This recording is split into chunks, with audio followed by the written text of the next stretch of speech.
Alright, what's up you guys? This is my 1975 Volkswagen Rabbit Swallowtail. Check it out.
Originally, this car was from upstate Maine.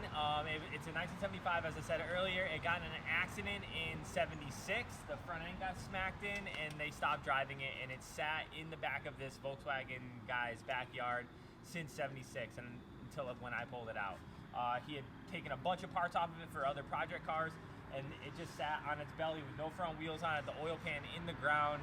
And it just sat like that for so many years. The whole entire underneath of this car was all rotted out. Pulling it out of the woods, it left the floor mats on the ground underneath the car. It was really bad. I actually, pulling it out, the chain snapped. It popped the back window out of my buddy's truck. So I was so stressed about that. The guy wanted $500 for the car. I thought it was too much, but I had to have the car. Even though it was such bad shape, I was just like, I was in dreamland. You know, it's kind of like always like a dream car for me. You know, Miami Blue Swallowtail is like such a cool car. And for those of you that don't know what a Swallowtail is, it's like the first years of the Volkswagen Rabbit. They came with a bunch of different features than a later Rabbit would have. Mostly, what's the most common part that everybody knows is the rear pan on this car, the rear trunk pan. On a usual late model Rabbit, underneath the taillights there's a body line that goes like this, and then it goes straight down. There's like 1 inch that goes straight down. On this car, they call it the Swallowtail, it goes like this. It kind of like curves. It's not even really that big of a deal. The really early cars, like a 74, that swoop kind of protrudes a little bit more, and then on the later 75, 76 cars, it doesn't protrude as much. It's not as dominant, but it's so similar.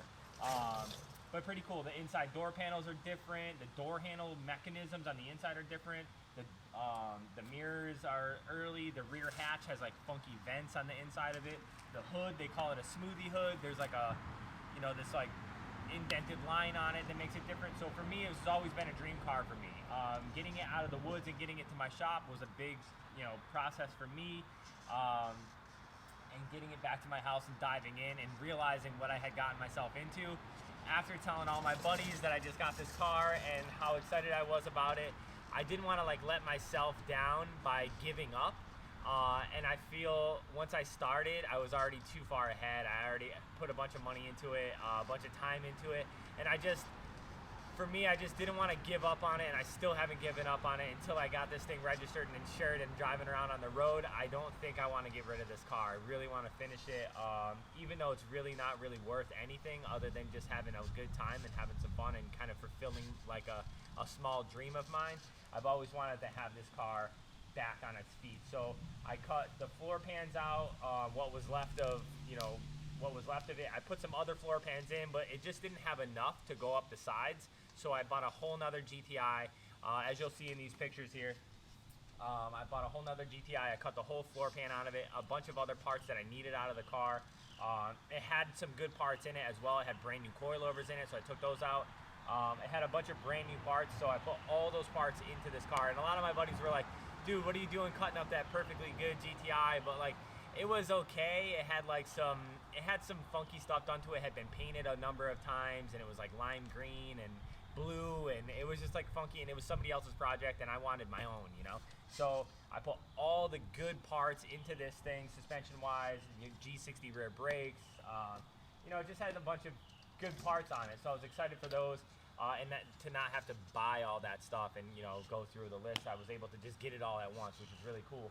I took the whole floor, I welded the whole floor pan in, and then a guy I follow on Instagram was converting his car from right-hand drive to left-hand drive. He was in Australia, and he was talking about how the linkage is for when you're right-hand drive on the Mark 1s, your pedals are over here, but your brake booster's still on the left side, so you have this funky linkage that goes across, and they say it like binds up and it makes your brakes really, so-so.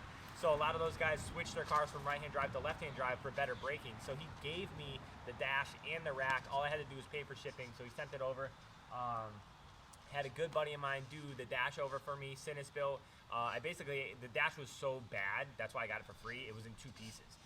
And Cinnisbill went through, got them both back, mended them together, and did the best he could for what I gave him. If it was a cleaner dash, he would have been able to do a way better job, but this dash was so bad, I couldn't believe the difference that he did. It had so many cracks in it, it was really, really bad. It was probably the worst dash I've ever seen, but because it was a right-hand drive dash, it was kind of worth fixing here in the States, because they are hard to come across, especially an early right-hand drive dash, which is pretty cool to grab.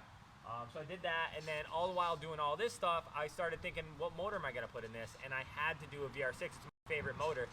So I did a 12-valve AAA VR6, and I did a Mark IV head gasket to it, 268 cams. I did Euro intake to it, and a couple other little things to it as well. Just cleaned it up really good and put it in the car, and was getting it ready to go to my show, not my show, but mine and a couple of my really close friends. We put on a show called Fieldworks every year, and I had bet one of my friends that I would get this car done, drive it to Fieldworks, and he bet me $100 I wasn't gonna be able to do it. So I was like, dude, I'm gonna be able to, but in my head, I'm like, I'll just bang it out every single day. But in his head, he goes, dude, you got a lot of work to do. And at this point, I didn't have floors in the car, and I had a month to go. So I put all new floors in the car, the brake pedal cluster.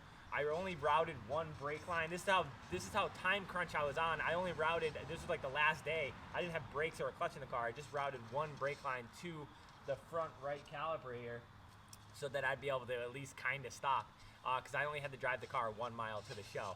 And so I got it running, I got it driving. I was able to drive up and down my driveway a bunch. It didn't have an e-brake yet. It didn't have anything. It didn't even have like fans wired up. I was only driving it 1 mile, so I was like, okay, I'll be good. It's not gonna overheat in 1 mile.